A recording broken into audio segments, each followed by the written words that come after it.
तो शम्मी भैया अंदर से आए और उन्होंने कहा रफ़ी साहब आप मैं जो गा रहा हूँ ये सुनिएगा।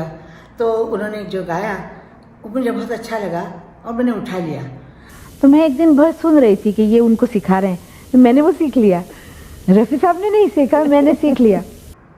शम्मी भैया ने मेरी तरफ देखा और उनकी बहुत मज़ेदार हंसी भी थी और गुस्सा भी था और उन्होंने ऐसे हाथ किया, मैं गला दबा दूंगा तुम्हारा, तुमने मेरी जगह गा ली, अब मैं क्या करूं, ऐसे उन्होंने मुझसे कहा। शम्मी कपूर, मोहम्मद रफी और आशा भोसले की जादुई तिकड़ी ने बॉलीवुड के कुछ सबसे यादगार गीतों को जन्म दिया। मेरी जान सीखा है तूने जहां से बताए। सिनेमा संगीत का जिक्र जब भी होगा, शम्मी कपूर के लिए गाए मोहम्मद रफी और आशा भोसले के सदाबहार गीत जरूर याद किए जाएंगे। ले प्यार ने अंगड़ाए दीवाना हुआ। रफी साहब और आशा जी ने शम्मी कपूर के लिए एक से बढ़कर एक गीत गाए जो आज भी लोगों को थिरकने पर मजबूर कर देते हैं। आजा आजा मैं हूँ प्यार तेरा। चुलबुले और जोशीले सितारे शम्मी कपूर ने अपनी बेमिसाल ऊर्जा से सिल्वर स्क्रीन को रोशन किया। दीवाना मुझसा नहीं इस अंबर के नीचे। अपने समय के कई सितारों से अलग शम्मी गीतों को बहुत महत्व देते थे और उन्हें अपनी फिल्मों की धड़कन मानते थे। तारीफ करूं क्या उसकी जिसने तुम्हें बना। वे संगीतकारों पर सब कुछ नहीं छोड़ते थे, रिकॉर्डिंग स्टूडियो में हमेशा मौजूद रहकर सुझाव देते, पंक्तियों में बदलाव करते और यह सुनिश्चित करते कि हर सुर में उनकी खास छाप हो। मोहब्बत के खुदा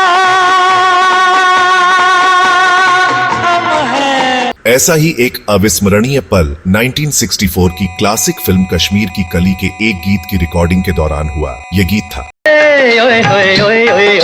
हाय रे हाय ये मेरे हाथ में तेरा हाथ नए। कश्मीर की खूबसूरत वादियों में शम्मी कपूर, शर्मिला टैगोर और उनके सह कलाकारों पर फिल्माया गया यह युगल गीत मोहम्मद रफी और आशा भोसले की स्वर्णिम आवाजों से सजा था। लेकिन इस गीत के पीछे की कहानी उतनी ही दिलचस्प है जितना यह गीत खूबसूरत है। आंचल में भर लेंगे हम चांद सितारे तेरे आगे चांद। आशा भोसले ने एक साक्षात्कार में इस गीत की रिहर्सल का मजेदार किस्सा साझा किया। कश्मीर की कली का गाना रिकॉर्ड हो रहा था। वो गाना था हाय रे हाय ये मेरा हाथ तेरा मेरा हाथ मेरी जान बल्ले बल्ले। जब स्टूडियो में पूरी टीम जुटी थी, शम्मी कपूर भी वहां मौजूद थे। शम्मी भैया को गाने का बड़ा शौक था, वो मेरे रिकॉर्डिंग में आया करते थे। शम्मी कपूर के किरदार के लिए गाए जाने वाले गीत के हिस्से को रफी साहब गा रहे थे, जिनकी आवाज ने अनगिनत नायकों को अमर बनाया। शम्मी कपूर ने रफी साहब को गीत के कुछ खास हिस्सों को अनोखे अंदाज में गाने का सुझाव दिया। तो शम्मी भैया अंदर से आए और उन्होंने कहा रफी साहब आप मैं जो गा रहा हूँ ये सुनिएगा।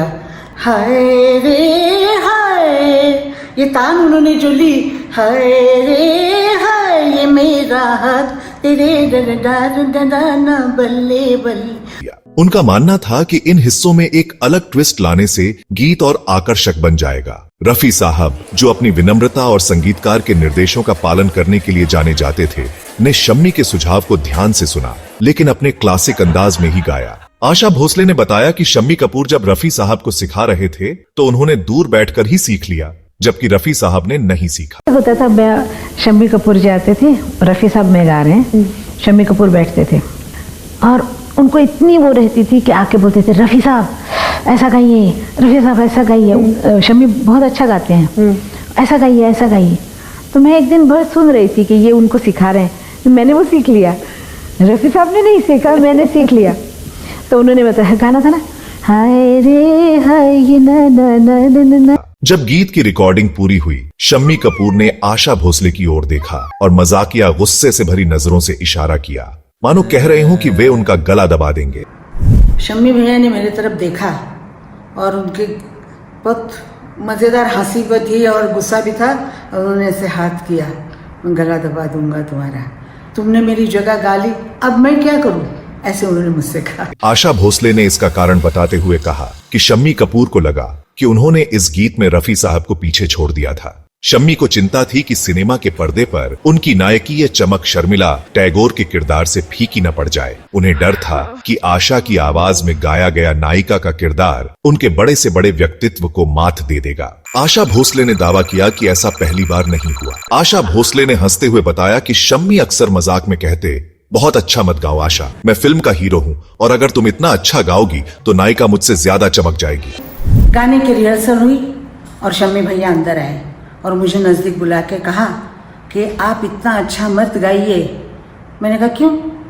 अरे मैं हीरो हूँ, अच्छा तुम गाओगी तो आशा पारेख अच्छी लगेगी मुझसे। गाना था आजा आजा मैं हूँ प्यार तेरा। कई साक्षात्कारों में आशा भोसले ने ऐसे दावे किए जिन्होंने संगीत प्रेमियों के दिलों में हलचल मचा दी। आशा भोसले ने अक्सर कहा कि वे अपने युगल गीतों में रफी साहब से बेहतर गाती थीं, क्योंकि रफी साहब गानों में इम्प्रोवाइजेशन नहीं करते थे और संगीतकारों के निर्देशों पर निर्भर रहते थे। रफी साहब वो सब अपनी तरफ से कुछ नहीं करते थे, जो सिखाया वही करते थे। आशा भोसले के मुताबिक अगर रफी साहब थोड़ा और प्रयोग करते और मेहनत करते तो उनके गीत और बेहतर हो सकते।